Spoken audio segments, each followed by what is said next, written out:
Nicholas नैमफोर्ड उर्फ निक, ये Hollywood में काम किया करते थे एक रिप्लेसमेंट एक्टर या बॉडी डबल की तरह से। बॉडी डबल वो होता है जो मेन एक्टर की जगह आता है कई वजह से।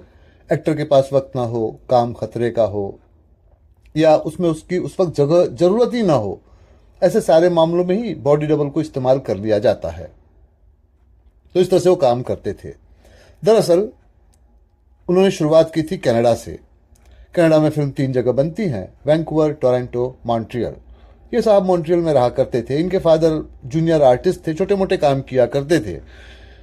निक पढ़ाई लिखाई में कोई बहुत होशियार नहीं थे, तो उन्होंने फादर की तरह से ही एक जूनियर आर्टिस्ट की तरह से काम करना शुरू किया। चूंकि फादर शराबी थे, कुछ ड्रग्स भी लिया करते थे, बहुत जल्दी उनकी मौत हो गई। खैर, उनके कॉन्टैक्ट्स निक के काम में आए, उनको काम मिलने लगा।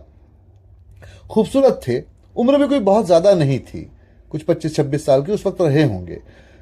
और शायद कुछ डायरेक्टर्स ने उनको कास्ट करने की कोशिश की होगी, कई बार उनके स्क्रीन टेस्ट भी हुए, लेकिन बहुत जल्दी ही ज्यादातर लोगों का ख्याल ये बना कि उनके अंदर में मोमेंट ऑफ एक्टिंग टैलेंट नहीं है। इसका मतलब यह है कि एक्टिंग तो वो वैसे कर सकते हैं, लेकिन जो मोमेंट, जो सिचुएशन होती है, उस हिसाब से एक्टिंग वो नहीं कर पाते। हंसने का सीन है, रोने का सीन है, रोमांटिक सीन है, उस तरह के उनके अंदर में वो इमोशंस नहीं आते हैं। और ज्यादातर डायरेक्टर ये मानते थे कि एक्टिंग जो होती है वो इमोशन का काम होता है, आपको उसके अंदर से फील करना पड़ता है।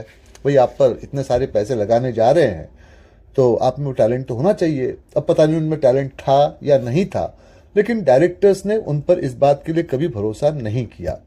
अब बॉडी डबल का काम भी कुछ यूं होता है कि हमेशा ही आपको मिलता है, ऐसा नहीं है।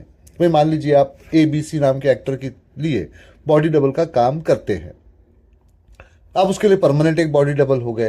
लेकिन मान लीजिए वो एक्टर फ्लॉप हो जाए, उसको काम न मिले, उसकी डेथ हो जाए, फिर क्या होगा?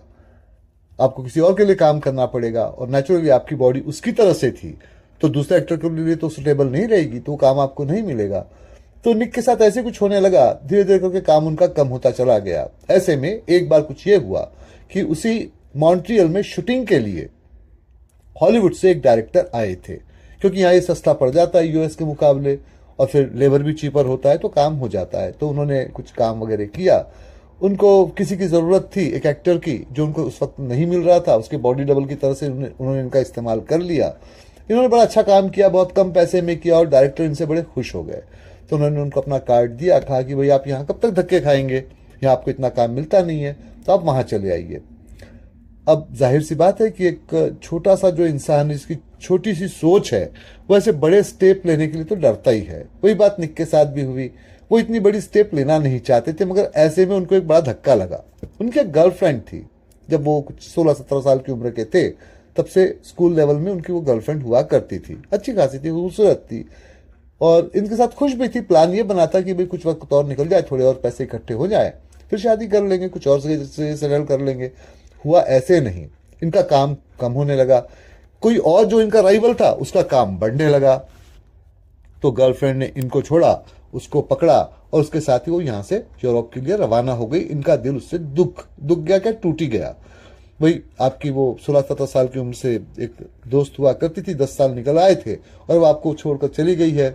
इनका दिल वहां से उचाट हो गया। और बस ऐसे में उनको हॉलीवुड के डायरेक्टर का ऑफर भी आया, तो उन्होंने सोचा कि ये ठीक है, एक तो चेंज ऑफ सीन भी हो जाएगा, ये पुरानी घिसी पिटी यादें पीछे छूट जाएगी। वो हॉलीवुड चले गए। मगर वहां भी वही किस्सा हुआ। उस डायरेक्टर ने अपनी तरफ से ईमानदारी बरती, इनको काफी लोगों से इंट्रोड्यूस करवाया, इनको काम दिया गया। पहले तो रोल छोटे छोटे मिले, फिर वो धीरे धीरे करके थोड़े बड़े हुए, और फिर वापस छोटे होने शुरू हो गए। बात वही आ गई कि जिस तरह से सिचुएशन में इनको फिट करने की जरूरत है, वैसी सिचुएशन वहां पर नहीं है। मगर दरअसल बात यूं थी कि जब आप इस तरह से किसी नई जगह पर जाते हो, तो आपका PR बहुत अच्छा होना चाहिए। अब इनके पास उतने पैसे नहीं थे, वैसा PR बना नहीं। और जो डायरेक्टर था उसने भी कुछ वक्त काम किया, वहां से वो रिटायर्ड की तरह से हो गया, और वो ऑस्ट्रेलिया जाने की तैयारी कर रहा था, जहां उनका बेटा डायरेक्ट करे। उनके बेटे ने इनसे कहा कि भाई, यहाँ पे फिल्म बनाना हॉलीवुड में बड़ा मुश्किल, यहाँ पे काफी कंपटीशन और महंगाई बहुत ज्यादा, लेकिन वो अपनी इंडस्ट्री को बनाने जा रहा है, फिल्म इंडस्ट्री को ऑस्ट्रेलिया में। काम कम होगा, लेकिन अपने भरोसे का होगा, अपनी तरह से होगा, वह उनका नाम है, रसूख है, आप वहां आ जाइए, आपको काम मिलेगा। लेकिन साथ में उसने वर्ड ऑफ कॉशन भी दिया। उसने ये कहा कि आप वहां आ तो जाएंगे, आपके पास कम से कम 2 साल तक के खर्च करने के लिए अपना पैसा होना चाहिए। देखिए भाई, मैं डायरेक्टर भर हूं, मेरे पास इतना पैसा नहीं होता है कि मैं आपको सप्लाई भी करूं, फिर आपको प्रोजेक्ट भी करूं। ये सारा इंतजाम आपको वहां अपने लिए खुद करना होगा। पर हाँ, ये गारंटी मैं दे सकता हूं कि 2 साल तक के अगर आप अपने आप को किसी तरह से वहां पर जमा सके, अपने आप को संभाल के रख सके, कॉन्टैक्ट्स बना सके। अब इसका क्या मतलब हुआ? देखिए ऐसा है, एक छोटा मोटा कमरा लेके आप उसमें रह जाए 2 साल तक के, उससे काम नहीं चलेगा। आपको पार्टीज में जाना होगा, इवेंट्स में जाना होगा, लोगों से मिलना होगा, जहां ये बुलाएंगे वहां जाना होगा। ये सब आपको अपने खर्च से करना होगा। ये नहीं कि आप सिटी बस में, लोकल बस में आके उतर गए। अपनी आपकी कार होनी चाहिए, उसमें आपके अच्छे कपड़े होने चाहिए, पार्टी में आपको देर तक रुकना है, चमक दमक दिखानी है, इसमें काफी पैसे खर्च हो जाते हैं। ये 2 साल तक आपको करना, ये हो जाए ठीक है। आप टॉप क्लास के एक्टर तब भी शायद न बन पाए, लेकिन आप एक बड़े ब्रैकेट में आ जाएंगे। एक बार आपका नाम, आपकी शक्ल आ जाए तो उसके बाद में आपका काम आपका डुप्लीकेट कर लिया करेगा, बाकी काम डायरेक्टर कर लेगा, स्टोरी राइटर कर लेगा, और आपको फिल्मों में रोल मिल जाएंगे। चाहे लीड रोल ना मिले, छोटे मोटे रोल मिलेंगे, आपका काम चल पड़ेगा। ये कॉन्ट्रैक्ट हम आपसे साइन वहां आने के बाद कर देंगे। मतलब जाए कैसे? उतना पैसा उनके पास तो था नहीं। तो अब ऑस्ट्रेलिया कैसे जाए, इसी सोच विचार में डूबे थे। पैसे कैसे आएंगे? ऐसे में एक दिन जब वो एक शूटिंग के बाद में एक कोने में खाली बैठे हुए थे, तो उनके पास में एक शख्स आके मिले। लंबे चौड़े से थे, काफी ताकतवर लग रहे थे। लग रहा था कि ये ईस्टर्न यूरोप से है। ईस्टर्न यूरोप मतलब रशिया का जो कॉर्नर के देश है, रोमानिया वगैरह, वहीं से कहीं से है। तो एंडरसन ने अपना उनको इंट्रोडक्शन दिया। उन्होंने कहा कि क्या आप स्टैनफोर्ड हिल को जानते हैं?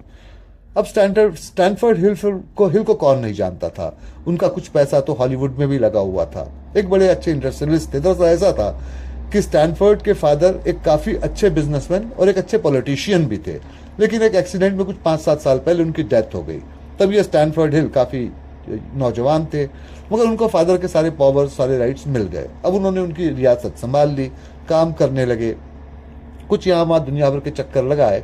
पिछले 6 महीनों से उनकी जो एक फेल्ट हैट थी, जो पहना करते थे हर मीटिंग में, हर जगह, वो उनका एक ट्रेडमार्क बन गया था। कुछ लोग ऐसा कहते थे कि भाई उनके सिर के बाल गिरने लग गए हैं, उसको छिपाने के लिए इस तरह से वो पहनते हैं हैट वगैरह। अब उनकी उम्र भी कोई बहुत ज्यादा नहीं थी, 35 साल की, 35 ईयर्स की थी।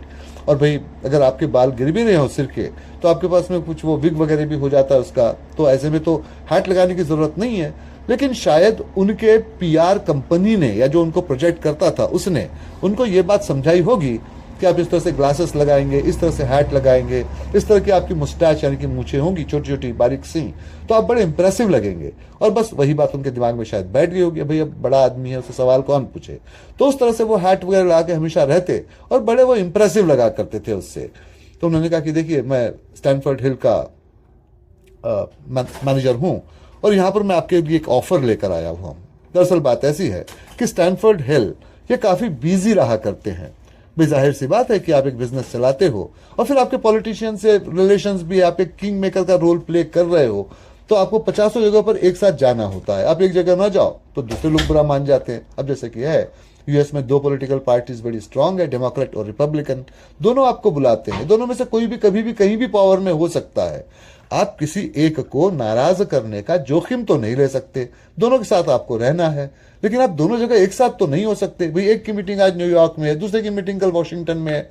आप आखिर इंसान हो, दो जगह कैसे चले जाओगे? तो आपको उनके बॉडी डबल का रोल प्ले करना है। अब ये सुनकर निक के समझ में नहीं आया, वो हंसे, रोए या भौचक्के होके रह जाए, पर फिर भी उन्होंने अपने आप को संभाला। उन्होंने कहा कि देखिए साहब, मैं यहां बॉडी डबल का काम करता हूं, सभी के लिए नहीं, कुछ गिने चुने एक्टर्स के लिए। स्क्रिप्ट लिखी होती है, डायरेक्टर वहां होता है, लाइटिंग अरेंजमेंट होती है, कैमरा फिक्स होता है। ये असली जिंदगी थोड़ा ही है। और जो लोग मुझे शूट पर ले जाते हैं वो भी जानते हैं कि मैं बॉडी डबल हूं। कई बार तो शायद पब्लिक को भी पता रहता होगा कि वो जो एक्टर फाइट कर रहा है वो असली हीरो तो है नहीं, उसका बॉडी डबल है। जो मार खा रहा है वो बॉडी डबल है। लेकिन पब्लिक वो फिल्म देखती है, एक्सेप्ट कर लेती है। रियल लाइफ में ऐसे नहीं होता, आप पकड़े जाएंगे। तो उस पर उन्होंने कहा कि ठीक है, एक कानूनी कार्रवाई आप पर नहीं होगी, इसका इंतजाम मैं आपको दूंगा, लेकिन पहली बात यह कि आपको एक कॉन्ट्रैक्ट एक्सेप्ट करना है। अब देखिए, मैंने आपसे मिलने के लिए आपको 2 दिन की फी पे की है, जिससे कि आपका वक्त मेरे साथ बीते। तो आप मेरे साथ बैठिए, मैं आपको डिटेल समझाऊं। अगर आपको लगे कि भाई ये मामला करने के लायक है, तो मैं आपको आपके जो 7 दिन में आप जितना अर्न करते, जितना पैसा कमाते हैं, उतना पैसा मैं आपको दे दूंगा। आपको अपने साथ यहां से मैं न्यूयॉर्क लेके जाऊंगा, अभी तो हम लॉस एंजल्स में हैं, हॉलीवुड में, तो आप मेरे साथ न्यूयॉर्क में आएंगे, वहां आप मेरे साथ में 7 दिन बिताएंगे। इस 7 दिनों में आपकी ट्रेनिंग होगी, आप हमको जांच लीजिए, हम आपको जांच लेंगे। अगर हम आपसे सेटिस्फाइड नहीं हुए तो हम आपको कुछ और पैसा देंगे, आप लौट के आ जाइएगा, यहाँ काम कीजिएगा। मगर अगर हम आपसे सेटिस्फाइड हो जाते हैं और आपको भी हम पर भरोसा हो जाता है, तो फिर यह होगा कि आप हमारे साथ वहां काम करने लग जाएंगे। क्या आपको सौदा मंजूर है? थोड़ी देर निक ने सोचा, वैसे भी उनके पास यहाँ करने के लिए बहुत कुछ था नहीं। अब वो जो कह रहे थे कि मैं काम कर रहा हूँ, कर तो वो रहे थे, आज का काम पूरा कर लिया था, कल का काम क्या होगा वो मालूम नहीं था। उन पर वैसे भी डेप्ट यानी कि कर्ज चढ़ा हुआ था। जिस कमरे में वो रहते थे उसका पैसा उन्होंने काफी दिन से पे नहीं किया था, जिस होटल में वो खाते थे उसको पैसा नहीं दिया था, कपड़ों के पैसे पे नहीं हुए थे, ये सारे पैसे पे करने थे। और ये अचानक ही उनको ये 2 दिन और वो 7 दिन, मतलब 9 दिन के पैसे इकट्ठे मिल रहे हैं। इस बीच में काम मिलेगा नहीं मिलेगा वो नहीं जानते। उन्होंने कहा ठीक है, मैं आपका सौदा मंजूर कर लेता हूं। 2 दिन रहकर वहां पर एंडरसन ने उनको स्टैनफोर्ड हिल के बारे में जितनी भी मालूमात थी वो सारी दे दी, और ये कन्विंस आखिर में करवा ही दिया कि ये काम इलीगल नहीं है, न ही ये खतरे का है। बात सिर्फ ट्रेनिंग लेने की है और उसके बाद में आगे काम करने की है। आपका कॉन्ट्रैक्ट 6 महीने का रहेगा, आप 6 महीने काम कर लीजिए, उसके बाद आपको लगता है तो आप आगे कंटिन्यू कर लीजिए, नहीं लगता है मत कीजिए, आप जा सकते हैं। ये 6 महीने का वक्त हमको भी मिल जाएगा। तो इस बीच में अगर आप न भी करना चाहें तो हम कोई और बॉडी डबल ढूंढ के निकालेंगे, उसको ट्रेनिंग देंगे। फिलहाल सिचुएशन थोड़ी सी मुश्किल है, क्योंकि यह है कि अभी स्टैनफोर्ड हिल 40 ईयर्स के नहीं हुए हैं। उनके हाथ में सक्सेशन के यानी कि उनके जानशी होने के प्रॉपर्टी के जितने भी पेपर्स वगैरह होते हैं, जब वो 40 ईयर्स के हो जाएंगे तब उनके नाम पर वो शिफ्ट होंगे। लेकिन उनको उसके पहले बहुत सारी फॉर्मेलिटीज पूरी करनी है। उसमें से मेन फॉर्मेलिटी ये है कि किसी भी बिजनेस पर्सन से उनके रिलेशंस खराब ना हो, डेमोक्रेट रिपब्लिकन दोनों पॉलिटिकल पार्टी के साथ उनके रिलेशंस बने रहे। इससे ये तय हो जाएगा कि वो इन सारी चीजों को कैरी करने की अपने अंदर में कैपेसिटी रखते हैं। दरअसल उनकी अपनी जो प्रॉपर्टी वो उनकी प्रॉपर्टी नहीं है, वो तो सभी लोगों का इन्वेस्टमेंट है और उतना पैसा उनके ऊपर लगा हुआ है। तो जाहिर सी बात है कि उनके फादर इतने एक्सपर्ट थे, इतने अच्छे थे कि इन सारे कामों को वो कर लें। भाई बेटा भी उस काम को करता है कि नहीं करता है वो नहीं जानते। तो एक तरह से वो उस ऑर्गेनाइजेशन के चेयरपर्सन की तरह से काम करते हैं। लेकिन जैसे ही वो 40 ईयर्स के हो जाएंगे उनकी अपॉइंटमेंट परमानेंट हो जाएगी, उनके उसमें शेयर्स भी आ जाएंगे, उनको उनका पैसा मिल जाएगा और उसके बाद में फिर आप अपने रास्ते जा सकते हैं, चाहे तो आप उनके साथ रह सकते हैं, क्योंकि उनको इस तरह से बॉडी डबल की जरूरत हमेशा रहेगी। अब जब उन्होंने उनके चेहरे पर शक देखा निक के, तो उन्होंने कहा कि देखिए, आपका एक शक ये हो सकता है कि आमतौर पे ऐसे बॉडी डबल इसलिए इस्तेमाल किए जाते हैं कि जहां खतरे की बात हो वहां बॉडी डबल को भेज दिया जाए और जहां खतरा ना हो वहां मालिक खुद चला जाए। मान लीजिए आपको किसी अफ्रीकन कंट्री में जाना है, अब वो हिल साहब नहीं जाएंगे, आपको भेज देंगे, जान का खतरा रहेगा। ऐसा कुछ भी नहीं होगा। आप वहीं पे जाना जहां आप जाने के लिए तैयार हो। जहां आप न जाना चाहे आप एक माकूल वजह बताकर उसके लिए आप उसको डिनाई कर सकते हैं।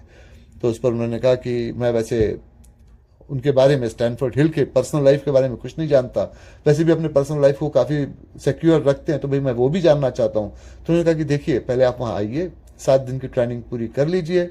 अगर आप उसमें अप्रूव्ड हो जाते हैं तो हम न सिर्फ उनकी पर्सनल लाइफ के बारे में आपको बताएंगे, बल्कि जो जो उनके पर्सनल लाइफ में लोग हैं उनसे आपको मिलवाएंगे भी। आखिर इसकी जरूरत तो आपको पड़ेगी ही, वरना आप काम कैसे करेंगे। तो इस पर उन्होंने कहा कि ठीक है, मैं ये सौदा मंजूर कर लेता हूँ।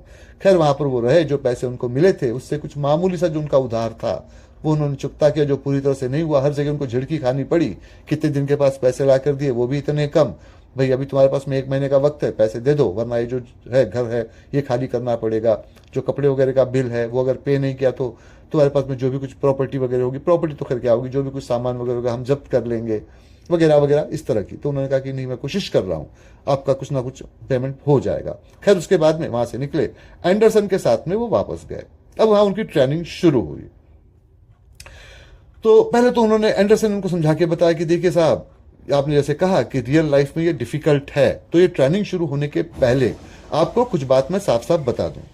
जाहिर सी बात है, 2 लोगों की शक्लें चाहे कितनी भी मिलती हों, लेकिन फिर भी कुछ ना कुछ फर्क तो रह ही जाता है। वैसे ही 2 लोगों की आवाजों में भी फर्क रहता है। हालांकि आप फिल्मों में काम करते हैं, आप ये जानते हैं कि कई बार जो मिमिक्री आर्टिस्ट होते हैं वो दूसरों की आवाज निकाल लिया करते हैं, उन्हीं की आवाज में बोलते भी हैं, लेकिन फिर भी हम हमेशा तो ऐसा नहीं किया जा सकता। तो मिमिक्री आर्टिस्ट कितना देर के लिए कहते हैं, जो कुछ वक्त का पीरियड होता है उसी के लिए उसका भी सेटअप रहता है, एक स्टूडियो होता है जहां पर आपकी आवाज को रिकॉर्ड किया जाता है, फिर उसको अच्छी तरह से टेम्पर किया जाता है। तो आजकल तो बहुत सारे इक्विपमेंट्स आ गए, रियल लाइफ में तो ऐसा नहीं होगा। आप बैठे हैं, आपको बोलना है, मगर आपके इस रोल की सबसे बड़ी खासियत यह है कि आपको बोलने की जरूरत ही नहीं पड़ेगी।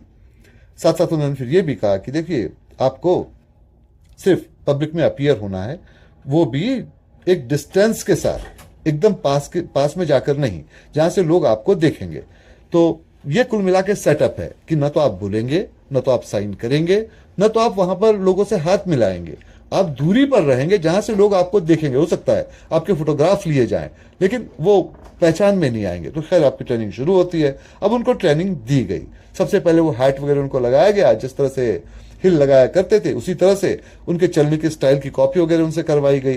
फिर आगे चल के उनसे उनके बैठने का पोस्चर, वो सारे कुछ उनको बता दिए गए कि वो किस तरह से बैठते हैं, पैर पे पैर रख के, किस तरह से अपने हाथों का इस्तेमाल उस वक्त वो करते हैं।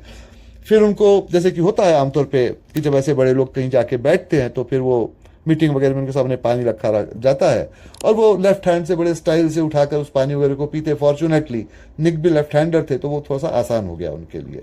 तो इस तरह से होता है। फिर उनके गेटअप पे काम शुरू हुआ। तो उनसे कहा गया कि देखिए, नकली मूछें लगाना आसान बात है, लेकिन मुश्किल यह है कि वो कभी भी गिर सकती हैं और हम नहीं चाहते कि ऐसा हो। तो आपको मूछें ऐसे बारीक सी, पतली सी उगानी पड़ेगी, उसको हम शेप देंगे तो असली मूछें जैसी लग जाएगी, जैसे हिल साहब की मूछें हैं वैसे ही, पर वो हम डुप्लीकेट नहीं लगाएंगे। तो उसके लिए आप तैयार हो जाइए। खैर, उन्होंने कोशिश की, वो सब कर लिया गया। फिर उसके बाद में उनको ग्लासेस पहनाए गए और फिर उनको कहा गया कि देखिए, अब ये सब देखिए और ये उनका पिक्चर है, ये देखिए, अब बताइए दोनों में क्या डिफरेंस है। निक ने हिल का फोटो देखा, स्टैनफोर्ड हिल का फोटो देखा। उन्होंने कहा डिफरेंस तो पता चलता है, मगर शायद दूर से पता नहीं चलेगा। उन्होंने कहा कि हाँ, जब लोग आपके बहुत करीब आएंगे, लाइटिंग अरेंजमेंट ऐसी रखी जाएगी। एग्जाम्पल के, आप फिल्मों में काम करते हैं, आपको पता है लाइट आपके पीछे से आ रहा है, आपका चेहरा ही दिखाई नहीं पड़ता है, तो कोई क्या खाक पहचानेगा। और बाकी जगह पे आप दूरी पे रहेंगे तब भी लोग आपको नहीं पहचानेंगे। तो इस तरह से तो हो जाएगा। पर उन्होंने कहा कि फिर भी आप ये बताइए कि दोनों में फर्क क्या है। तो उन्होंने देख के कहा कि मुझे तो कोई बहुत ज्यादा फर्क नजर नहीं आता है, शायद हाइट वाइट का फर्क हो सकता है। उन्होंने कहा वो तो अरेंजमेंट हो गया है, आपको जूते उस तरह के दिलवा दिए जाएंगे कि जिससे आपकी हाइट उनके बराबर लगे, कपड़े वगैरह भी उसी तरह के हैं, वो प्रॉब्लम सॉल्व हो गया। फिर भी एक बार आप फिर से देखिए, बताइए क्या फर्क है। उन्होंने देखा, उनको लगा कि भाई फर्क तो कुछ खास नहीं है। उन्होंने कहा है आईब्रो। हिल की जो आईब्रोज हैं वो दोनों एक दूसरे से आके मिलती हैं। बहुत कम लोगों के साथ में ऐसा होता है। मूछें तो आपने उगा ली, आईब्रोज तो नहीं उगाई जा सकती है, ये आपको डुप्लीकेट लगानी पड़ेगी। और तो आपको इस बात का ख्याल रखना पड़ेगा कि जब ये लगाई जाए तो आप अपने चेहरे पे से रुमाल वगैरह रखकर उसको साफ करने की कोशिश ना करें, या पानी से चेहरा वगैरह साफ ना करें। ज्यादातर आप एसी में बैठे रहेंगे, पसीना आपको नहीं आएगा, उसकी जरूरत आपको पड़ेगी ही नहीं। लेकिन फिर भी ये एहतियात आपको रखने की जरूरत है। प्राइवेट में आप उसको निकाल सकते हैं, पब्लिक में नहीं। आईब्रो को वैसे ही रखना होगा। तो वो उस बात पर मान गए, तो उन्होंने आईब्रो वगैरह लगा ली। अब उन्होंने कहा कि देखिए, ये सारा मामला तय हो गया, अब आपका टेस्ट लिया जाएगा। तो हिल साहब के वाइफ से आपको मिलाते हैं, जिसका नाम मिरांडा है। तो आज वो अपने चैम्बर में बैठी होगी। देखिए, सिस्टम कुछ ऐसा है कि हिल साहब जब काम करके आते हैं तो उनका काम करने का चैम्बर एक अलग है, सेपरेट, जहां पर काम करते करते वो सो भी जाते हैं। वहां जाने की परमिशन किसी को नहीं है। लेकिन उनके वाइफ का चैम्बर सेपरेट है, जहां वो जाते हैं। तो उनके वाइफ को बता दिया गया, मिरांडा को, कि आज की रात आप वहां जाने वाले हैं। ये कोई आधे घंटे की मुलाकात होगी, आप घबराइए मत, बात हद से ज्यादा नहीं बढ़ेगी। आपको सिर्फ आधे घंटे तक बात करनी है और वहां से लौट आना है। तो अब आपको ये डर होगा कि आप बोलेंगे और आपको पहचान लेगी। आप बोलेंगे नहीं, आप वहां जाएंगे, खामोश रहेंगे। अगर आपको देखकर दूर से वो पहचान जाती है तो समझना कि आपके ऊपर और काम करना बाकी है। नहीं पहचानती है तो आपका काम हो ही गया है, तो यहां से हम आपका काम शुरू कर देंगे। खैर, ये धड़कते दिल के साथ इन्होंने इस बात को मान लिया। अब उनको डर लग रहा था, अगर पकड़े जाएंगे तो पता नहीं क्या हो जाएगा। खैर, वो किसी तरह से वक्त आ गया, उनको बताया गया, उस चैम्बर को उन्होंने नॉक किया। मिरांडा ने अंदर से चैम्बर को खोला, ये अंदर गए, उससे नजरें बचाते हुए एक कुर्सी पे जाके बैठ गए। मिरांडा ने पीछे से दरवाजे को बंद किया, पलटा। उसने कहा कि भाई, मैं तुम्हारी उम्मीद ही छोड़ चुकी थी कि तुम आओगे, तुम्हारा तो किसी पॉलिटिशियन के साथ में आज मीटिंग था, लेकिन चलो अच्छा हो गया तुम चले आए, बोलो भाई क्या बात है।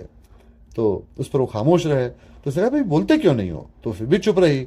तो फिर मिरांडा हंसी, उसने कहा कि मैं जानती हूँ कि तुम हिल नहीं हो, मैं तुम्हारी ईमानदारी और तुम्हारे टैलेंट को चेक कर रही थी। चलो भाई, खुशी की बात है, हिल को एक बॉडी डबल मिल गया। जब वो कह ही रही थी तो फिर दरवाजे को किसी ने खटखटाया। एंडरसन वहां पर आए। तो एंडरसन ने उनसे मिलकर कहा कि चलो ठीक है, ये तुम इस एग्जाम में तो पास हो गए, मिरांडा इस बात को जानती है, मैं तुम्हारे सोने की जगह वगैरह कहाँ है मैं तुमको बता दूंगा। तो खैर वो उनको लेकर गए, मिरांडा को गुड नाइट कहा, मिरांडा ने दरवाजा बंद कर लिया, ये गए, उनको एक चैम्बर में ठहराया गया। ये चैम्बर जहां पर कि हिल रहा करते थे, स्टैनफोर्ड हिल, उस चैम्बर के बिल्कुल पास था। तो उन्होंने कहा इतने पास रखने की जरूरत क्या है, दो लोग अगर एक साथ देखे जाएंगे तो शक तो हो ही जाएगा। उन्होंने कहा बिल्कुल नहीं होगा, ये आपकी जिम्मेदारी है कि जब यहाँ पर हिल साहब हूं और आपको ऐसे पता चलेगा कि जो ग्रीन लाइट जल रहा है, अगर वो चल रहा है तो हिल साहब अंदर है, आप खिड़की पे बिल्कुल नहीं आएंगे, अंदर ही रहेंगे, वही आपको करना है। बाकी वक्त में जब हिल साहब वहां नहीं है, वो रेड बल्ब जल रहा है, आप आ जाएंगे खिड़की पर, लोग देखेंगे भी तो शक नहीं पड़ेगा, वही हिल साहब हैं, कोई शक भी नहीं करेगा। उन्होंने कहा ठीक है। अगले दिन उनको फिर स्टैनफोर्ड हिल से मिलाया गया। स्टैनफोर्ड हिल जानते थे उनके डुप्लीकेट को तैयार किया जा रहा है, उनको देख के वो बड़े खुश हुए। उन्होंने कहा कि बड़ी अच्छी बात है कि आप यहाँ पर आ गए, देखिए आपको जो एश्योरेंस की कॉपी है सबसे पहले मैं वो देता हूँ। एक कॉन्ट्रैक्ट की कॉपी उनको साइन करके दी, कहा गया कि भाई ये सब हिल साहब की मर्जी से ही हो रहा है, ये डुप्लीकेट जो उनकी जगह नहीं लेने जा रहा है, तो इससे साबित हो जाएगा अगर वो कभी पकड़े भी जाते हैं तो पेपर देकर वो साबित कर सकते हैं कि उनको एक काम पर रखा गया था, उसी काम को वो पूरा कर रहे थे, कोई धोखाधड़ी नहीं, तो इससे तो एक काम आसान हो जाएगा। तो खैर इस बात को उन्होंने मान लिया। हिल साहब ने कहा कि ठीक है भाई, अब आप आ गए तो बहुत अच्छी बात है, मैं बड़ा परेशान था कि मैं दो जगह पर एक साथ कैसा जा सकूंगा, लेकिन आपके आने से ये मामला हल्का हो गया है, तो ठीक है आप यहाँ पर रह सकते हैं। 2 दिन और बीते। 2 दिन के बाद में फिर उनको पता चला उसी एंडरसन के थ्रू कि उनका जो हॉलीवुड में जितना भी कर्ज वगैरह था वो पे कर दिया गया है, उनकी जितना भी सामान वगैरह था, जो कमरा वगैरह था वहां से उसको ला लिया गया है।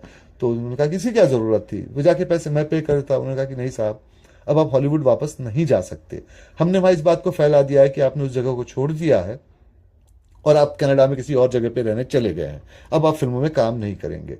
देखिए साहब, सीधी सी बात है, आप यहां भी हो आप वहां भी हो, मुश्किल हो जाए, आपका कर्ज पे नहीं होता तो लोग आपको पूछते हुए यहां तक चले आते, पोल खुल जाती, इससे तो काम ना चलेगा। तो हमने ये अरेंजमेंट किया है। अब इतनी अकल तो उनके पास थी, वो ये बात जानते थे कि सब सिर्फ इसलिए किया गया है कि इनका जो बनाया हुआ प्लान है वो गड़बड़ाए नहीं, इनकी अपनी सेफ्टी के लिए सारा कुछ नहीं किया गया। लेकिन फिर भी उन्होंने कुछ नहीं कहा। तब उनको फिर जेवियर नाम के एक शख्स से मिलाया गया, लंबे चौड़े से थे, लगते तो एंडरसन की तरह से थे, लेकिन थोड़ा सा डिफरेंस भी था दोनों में। जहां एंडरसन के चेहरे पर थोड़ी सी सॉफ्टनेस थी, इनका चेहरा बड़ा हार्ड था। इनका नाम जेवियर था। तो उनसे कहा गया कि भाई ये आपके बॉडीगार्ड है, हर वक्त आपके साथ रहेंगे, आपकी हिफाजत करेंगे, आपको जहां भी कभी जाना होगा आप इनसे बोलकर जाएंगे। वैसे ये बॉडीगार्ड तो है स्टैनफोर्ड हिल के, उनके लिए काम करते हैं, लेकिन जब जब भी पब्लिक अपीयरेंस रहेगा वहां वहां ये आपके साथ में आया करेंगे और आपकी हर तरह से हिफाजत करेंगे। आपको जो भी प्रॉब्लम होगी आप इनको बता दीजिए, ये आपका काम करते रहेंगे। तो अब इसमें भी यहां पर निक को तो इस बात का पता चल ही गया, ये शक हो गया जो भी था कि जेवियर को उनके हिफाजत के लिए नहीं, उनके ऊपर नजर रखने के लिए कहा जा रहा है। खैर अब ये 2-3 दिन इस तरह से चलता रहा, कभी स्टैनफोर्ड हिल जाते, कभी वहां पर निक चले जाते और इस तरह से काम चलता रहता। ऐसे में एक दिन स्टैनफोर्ड हिल की जगह पर, जबकि वो किसी काम से कहीं बाहर गए हुए थे, निक उनके चैम्बर में बैठे थे, तो तब वहां पर एक कॉन्ट्रैक्टर आए जिनका नाम टस्कन था।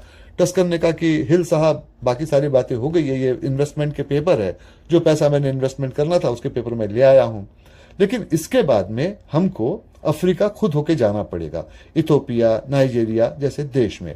अब जैसे कि आप कहते हैं वहां जिंदगी का खतरा है, वो एक अलग बात है। ये इन्वेस्टमेंट तो मैं आज ही करने को तैयार हूं, लेकिन आपकी तरफ से एश्योरेंस चाहिए कि आप वहां पर आएंगे। अब ये बोल तो नहीं सकते थे, तो इन्होंने इशारे से कहा कि इस वक्त तो कुछ जरूरी काम पर है, तो वो बाद में आए, उनसे वो बात कर लेंगे। तो उस पर उन्होंने कहा कि सॉरी, मैं आपसे अपॉइंटमेंट ले बगैर यहाँ तक चला आया था, लेकिन चलिए ठीक है, आप कह रहे हैं मैं बाद में चला आता हूँ। टस्कन वहां से चले गए। तो इससे इनको ये तो पता चल गया कि अफ्रीका जाना है, इसका मतलब ये है कि उनको ना भेजते हुए इनको वहां भेजा जाएगा।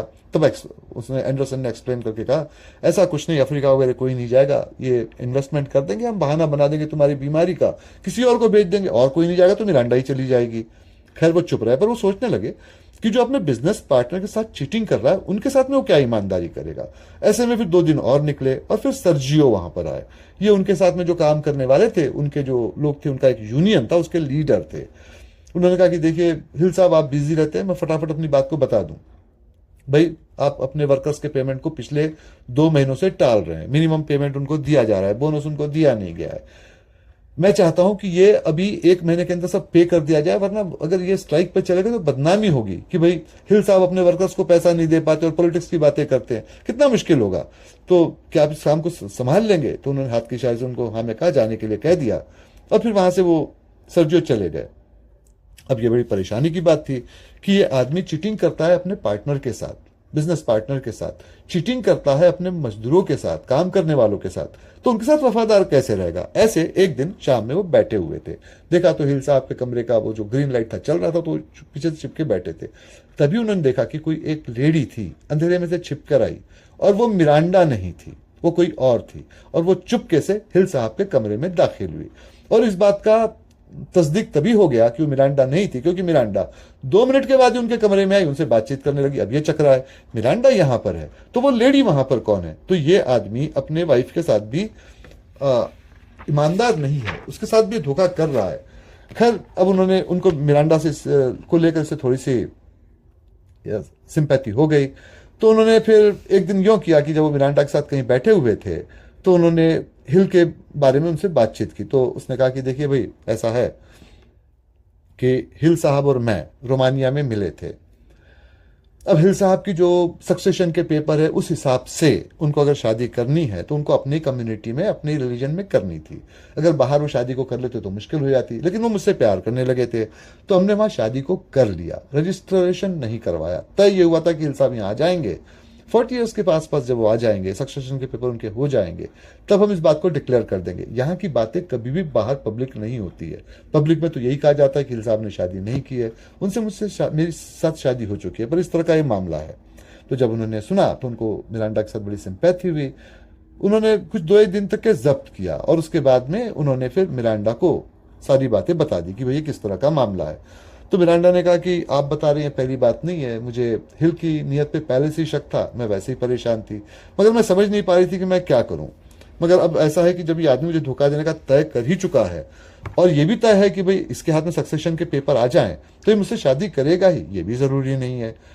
तो ऐसे में मेरे दिमाग में एक बात आती है, देखिए आज से 2 दिन के बाद हिल साहब को किसी को पैसे देने के लिए जाना है। ऐसे पैसे आमतौर पर बैंक के ट्रांजैक्शन से नहीं दिए जाते, रिकॉर्ड में आ जाता है। ब्रीफ केस हिल साहब लेकर खुद ही जाते हैं। अब के बाद वो जा नहीं पाएंगे, क्योंकि यहाँ के एक बड़े पॉलिटिशियन के साथ उनकी मीटिंग है, क्योंकि किंग मेकर का रोल भी प्ले करते हैं। वो आपको भेजेंगे, आपको बोलना नहीं है, वहां जाके सिर्फ वो दे देना है, लौट के वापस आना है। तो जब आपको ब्रीफ केस मिल जाता है, आप बजाय उसको वहां ले जाने के, आप मेरे पास चले आइए, हम दोनों यहां से मिलकर रोमानिया एस्केप हो जाएंगे, और वहां जाके फिर चैन से रहेंगे, पैसे आपस में बांट लेंगे, और अगर आपकी मर्जी हो तो मैं आपके साथ शादी भी कर लूंगी, क्योंकि मुझे आप बहुत ज्यादा वफादार और ईमानदार आदमी लगते हैं।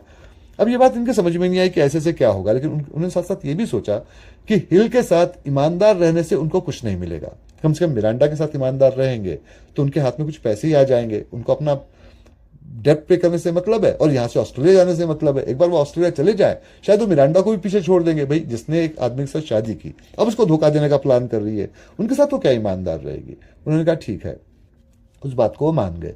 2 दिन के बाद ऐसे ही हुआ, चैम्बर का एसी नहीं चल रहा था, ये बड़े परेशान होकर बैठे थे कि तभी वहां पर हिल साहब आए। उन्होंने कहा कि देखो भाई, मुझे एक मीटिंग में जाना है, ये ब्रीफ केस है, इसको रख लो। उनको उसने ब्रीफ केस दिया, वो पलटे, और पलटने के साथ ही उन्होंने अपने चेहरे को छिपाया। इन्होंने गौर से देखा तो नीचे में उनकी आईब्रो गिरी हुई थी। ओह, तो ये आदमी डुप्लीकेट है। अब ये फिल्मों में काम किया करते थे, इनके पास में एक नकली गन थी जो शूटिंग के काम में आती थी, हमेशा कैरी करते थे, डराने के काम में आ सकती थी, क्योंकि हॉलीवुड जैसी जगह पे तो आपको जान का डर होता है, रखनी पड़ती है। इन्होंने रखी थी, इन्होंने उसको गन दिखाई, उसने कहा कि तुम मेरे गन पॉइंट पे हो, मैं ठीक है कि डुप्लीकेट का रोल प्ले कर रहा हूं, लेकिन मैं बहुत सारी बातों को समझता हूं, तो अब तुम सारी बातें सही से बता दो। पहले तो आदमी चुप रहा, फिर उसने धीरे धीरे कहना शुरू किया, मेरा नाम विक्टर है, मैं रोमानिया में रहा करता हूं। हिल साहब वहां आए थे, चुपके से इन्होंने मिरांडा से शादी कर ली, शादी का रजिस्ट्रेशन नहीं हुआ था, किसी को पता नहीं चला, मगर तब इनको वहां इन्फेक्शन हो गया, इनकी मौत हो गई, इनको दफना दिया गया। मिरांडा उनकी वाइफ थी, मगर लीगल नहीं। अब उनके बारे में सारी बातों का तो पता था कि वो वहां पर आए हैं और छुट्टियां बिताने आए और 2 महीने के लिए आए हैं, लेकिन 2 महीने के बाद क्या होगा? तब इन्होंने बॉडी डबल की तरह से मुझे ढूंढ निकाला, मुझे ट्रेन किया, मुझे यहां लाए, और मैं इस काम को करने लगा। इनका प्लान कुछ और था। प्लान ये था कि मुझे हिल की मौत यहां पे मार दिया जाए। इंश्योरेंस का पैसा मिलेगा, बिजनेसेस का वैसे ही डूब रहा है, पैसा लेके सारे के सारे चंपत हो जाएंगे। पर वो हुआ नहीं। इसलिए नहीं हुआ कि मेरी शादी हो चुकी थी नादिया से, वही नादिया जिसने आपने मेरे कमरे में चुपके से आते हुए देखा था। वो मेरी वाइफ है, मुझ पर टैप रखती है, और उसने अपने बारे में पहले बाकी लोगों को बता रखा। उसको गायब नहीं किया जा सकता, न मुझे मारा जा सकता था। बात खुल जाती तब। इस बात को छिपाने के लिए उन्होंने आपको ढूंढ कर निकाला। ये जो पैसे आपको दिए जा रहे थे ये आप लेकर जाते, आपका एक्सीडेंट होता, पैसों के साथ आपकी मौत होती, सब मान जाते कि आप हिल है, इंश्योरेंस का पैसा मिल जाता, और उसके बाद में ये सारे पैसे लेकर ये आपस में बांट लेते। लेकिन अब ये मामला तो इस तरह से खुल गया है, तो अब आप कहिए भाई आप क्या कहते थे। उन्होंने कहा कि तुम्हारा एस्केप प्लान क्या था। तो उसने कहा कि भाई ये पैसे मैं आपको देता, इनसे पैसे की कोई उम्मीद तो मुझे वैसे भी नहीं थी, जान बचा के ही भागना था। नादिया मेरे लिए इंतजार कर रही थी, नादिया के साथ या तो मैं रोमानिया जाता, तो उसने कहा रोमानिया जाते तुम पकड़े जाते। देखो मेरे पास में एक पासपोर्ट है ऑस्ट्रेलिया का, हम वहां जाते तीनों मिलके। तुम वहां जाके क्या करोगे तुम जानो, इसमें से आधा पैसा मैं तुमको दूंगा, आधा अपने पास में रखूंगा, हम एक दूसरे से इसके बाद कभी नहीं मिलेंगे। क्या सौदा तुमको मंजूर है? थोड़ी देर वो चुप रहा विक्टर, उसने इस बात को मान लिया, और उसके बाद में फिर वो सारे के सारे वहां से पैसा लेकर चले गए। रास्ते में उसने बताया कि मिरांडा की फिक्र करने की जरूरत नहीं है, क्योंकि एंडरसन और जेवियर यानी कि आपका बॉडीगार्ड और वो मैनेजर दोनों ही मिरांडा के सगे भाई है। ये जो आप कर रहे हैं इसका झटका उनको भी लगेगा, लेकिन अब ये भाई बहन मिलकर इसमें से कैसे निकलते हैं ये उनकी सरदर्दी है, हमको इस पर सोचने की जरूरत नहीं। बहरहाल वही हुआ, वो तीनों ही मिलकर ऑस्ट्रेलिया चले गए, और उसके बाद में फिर विक्टर और नादिया वहां से किसी और रास्ते पर गए, और इन्होंने फिर वहां पर उसी डायरेक्टर के साथ में अपने काम को करना शुरू कर दिया। बड़े एक्टर तो नहीं बन पाए, और उनका काम आज भी चल रहा है। तो ये था सारा किस्सा। आपके जो भी सवाल हो यहाँ रखे उनके जवाब आपको देता हूँ।